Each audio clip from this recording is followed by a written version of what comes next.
Bonjour à tous et bienvenue pour stratégie point pivot numéro 2.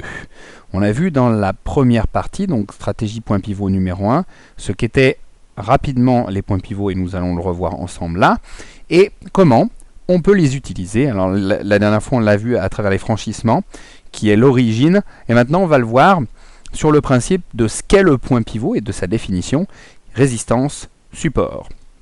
Donc, je voudrais remercier d'abord GCI Financial de sponsoriser ces webinaires et puis aller télécharger la plateforme MetaTrader par exemple ou celle de GCI à travers eux pour pouvoir appliquer ce type de stratégie.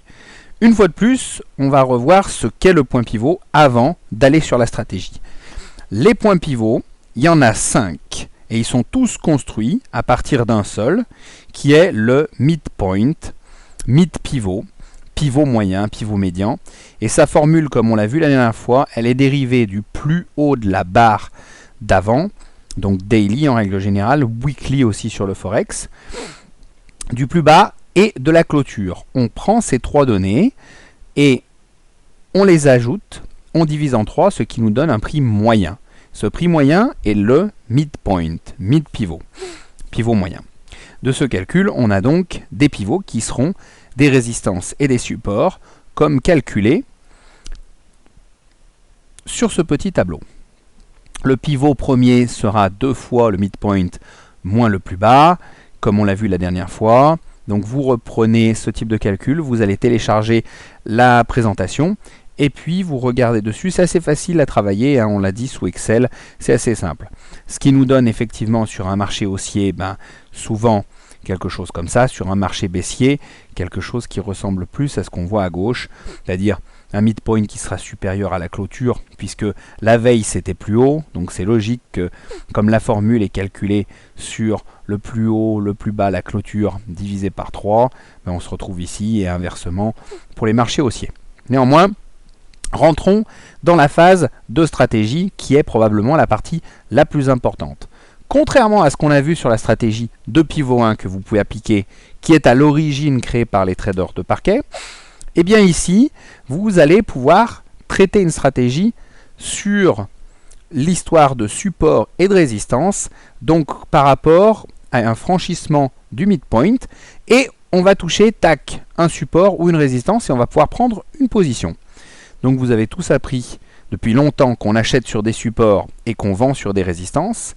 Voici un exemple d'un graphique sur le dollar contre le yen en 5 minutes, où il y a un franchissement du pivot moyen. On vient taper pan sur le support numéro 1, et bien ici, on déclenche un signal d'achat. C'est assez simple comme fonctionnement. Et puis après, vous appliquez vos règles de gestion des risques. Donc vous allez voir les webinaires sur le money management pour pouvoir les travailler. Et là, vous prenez une petite position à l'achat, ou une grosse, l'important, c'est de bien gérer les risques. Ensuite, même principe, nous sommes sur un midpoint, on vient taper, hop, sur une résistance R1. Et là, à ce moment-là, on vend à découvert pour profiter de la baisse, puisqu'on vient de taper sur une résistance. Toujours, vous voyez sur un graphique que j'ai fait, qui date d'aujourd'hui, sur le dollar contre le yen. Donc le signal de vente se déclenche à partir du moment où on vient taper R1. Et donc dans des marchés très très faibles, des marchés qui n'ont pas une grande envergure, qui ne vont pas prendre une tendance assez claire, vous pouvez remarquer que ces points pivots sont assez représentatif de ce qui se passe. Alors voilà ce qui s'est passé justement. Vous pouvez voir que si on fait des achats-ventes sur le graphique ci-dessous, on se retrouve à aller taper ici, auquel cas où il faudrait acheter. On se retrouve là sur R1. Le midpoint, c'est bien celui qui est toujours intercalé entre les autres. Donc à partir du moment où on vient taper un rang, paf, on vend. On vient taper ici S1, paf, on achète. Alors, une autre version est possible, c'est quand on tape sur S2, acheter également.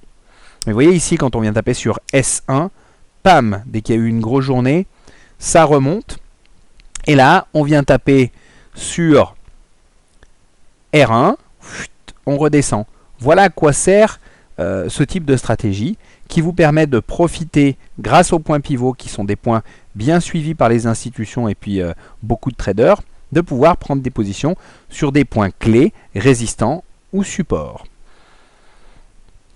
Alors, n'hésitez pas, pour faire de même, à aller télécharger la plateforme de GCI, qui est une plateforme assez conviviale, et vous le verrez surtout, et c'est le plus important, le service légendaire que Jacques nous donne avec toute son équipe en français. Et puis n'hésitez pas à aller consulter le site de l'Institut de la Bourse, vous pouvez me retrouver, Romain de la Crétaz, directement sur des formations. Donc vous pouvez nous contacter pour tout et n'importe quoi concernant les séminaires, ces webinaires que vous regardez. Et puis on a beaucoup qui nous envoient des petits emails pour nous dire bah, c'est très bien ce que vous faites, grâce à vous j'ai pu progresser. Donc nous on est toujours content de recevoir vos avis. Merci et à très bientôt pour le prochain webinaire.